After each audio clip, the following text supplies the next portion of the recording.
When Midnight in the Garden of Good and Evil was published in 1994, Savannah residents, not all of whom were portrayed in the most positive light, stopped referring to it by name. They would just say, "Oh my goodness, you're not reading the book. You're not reading the book. Please don't tell me you're reading the book." So when Deborah opened a gift shop dedicated to John Berendt's bestseller, she shunned its given name and went with the informal version, calling her store the Book Gift Shop. Yes, they call us Midnight Gift Shop and Museum, so you get to know a lot of information. She is now in the Telfair Museum. Okay. She used to be, for many, many years, in Bonaventure Cemetery. The Book Gift Shop is all things Midnight. Good and Evil hot sauce. And Midnight is all things Savannah. All of us wish that we were John Berendt, and all of us regret the fact that we didn't beat him to the punch in doing the first big book about Savannah. A book that spent 216 weeks as a New York Times bestseller, was made into a movie starring Kevin Spacey, and spawned its own industry in the town. I have to tip my hat to him, because if it hadn't been for John Berendt, there wouldn't have been a Behind the Moss Curtain, so I am indebted to him for that. The granddaughter of Savannah's first tour operator, Deborah was one of the first to seize Midnight's momentum.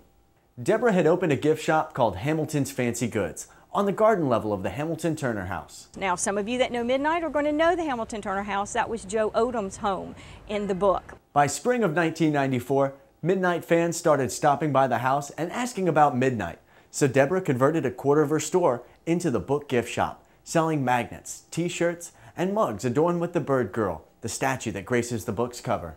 First visit to Savannah? Yes. It is. Are you enjoying it? It's Yes, Great. great. Beautiful weather, isn't it? Beautiful Yes, it weather. is. Now, did you know about Midnight before you came? Yes. Yes, a little Yeah. bit. You My did. parents own the book. Okay, but you haven't read the book?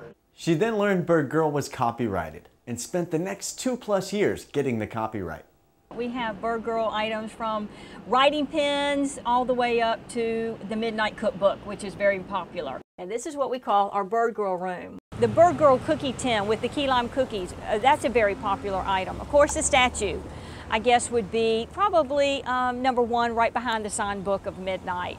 Having moved from its original location, the Book Gift Shop now resides in what's known as the Bay Mansion, on the corner of Gordon and Abercorn in Calhoun Square. In the front room, you will always see a video going, and usually it's the DVD of Midnight in the Garden of Good and Evil. Sometimes we have some ghost videos going because we love our ghost stories, and we actually have a ghost here. We have the Bird Girl, we have the Lady Chablis and the author John Berendt. We have the real Jim Williams and his cat Sheldon in the front parlor. Then we also have the one that we call On the Set, Clint Eastwood and John, Clint Eastwood being the director, John being the author. And then in the background you see the actors, Kevin Spacey, who plays Jim Williams, and you also see John Cusack, who plays the author, John Berendt. And then we have Minerva. She was a very hard one to get. But one thing I would like to show you is our most popular cookbook, Dining in the Garden of Good Eats. We took a lot of John's favorite restaurants. We took some of the places that he mentioned in the book, Jim Williams' favorite places that catered to him when he was in jail. I've had people, many people, not just a few, but many people tell us that they enjoyed coming into our shop, and we told them more information than a tour did. So we love to hear that. Mother's Day, Yes. very easy one. Amidst the scores of Midnight souvenirs and memorabilia, Deborah also manages to save space for local authors. Of course, we have the Lady Chablis. Then we have Al Cobb, Margaret DeBoltz, and then Jane Caskey, all local authors that are wonderful. They do sign their books when they come. All local authors consider the Book Gift Shop to be the mecca for authors and for people who love books. And for people who love the book. See Savannah in a very different light. The book, if you read it, you'll know it's, you'll see us in just a really unique atmosphere and light, and I think you'll really enjoy Savannah more. Have a nice day. Thank you. Y'all You come too. back and see us now. Okay, bye-bye. Bye-bye.